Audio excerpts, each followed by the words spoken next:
Hey, let me say this because God created roles between man and woman for a reason. One is because he's a God of order. Everything is in order, decent and in order. So Adam had a different role than Eve, but the two should be joined as one, is what the word tells us. So Adam's role was to follow after God. Eve's role was to be a helpmate in Adam doing the role that God had set up for him.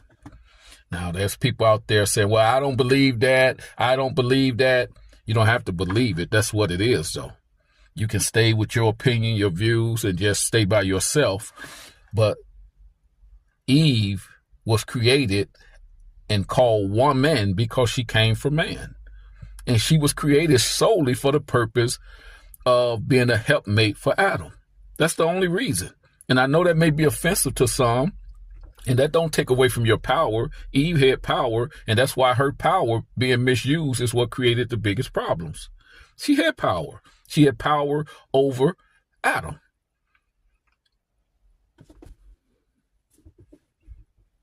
And this is what got Adam in trouble, because God was supposed to be his power, not Eve.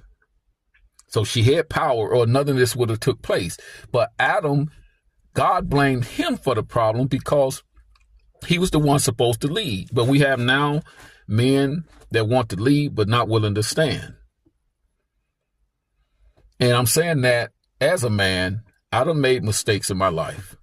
I done made bad decisions in my life.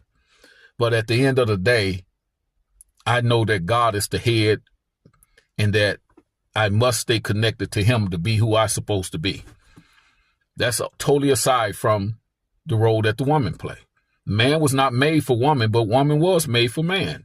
Now, this may be very tough from some people, modernized thinking, and this is why we have the relationship pandemic that we're working on, that we're living in.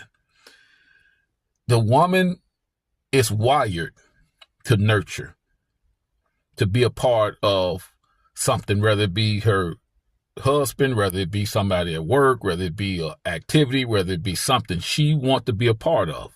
And there's nothing wrong with that. Man want to create. And yes, there is a problem with men that's sitting around and doing nothing. No lady want that. No more than no man want a lady that's not committed to him. It's the same difference. We're going to have to humble ourselves and turn back to God and start getting to the basics. God bless you and hope it's helped you in some way.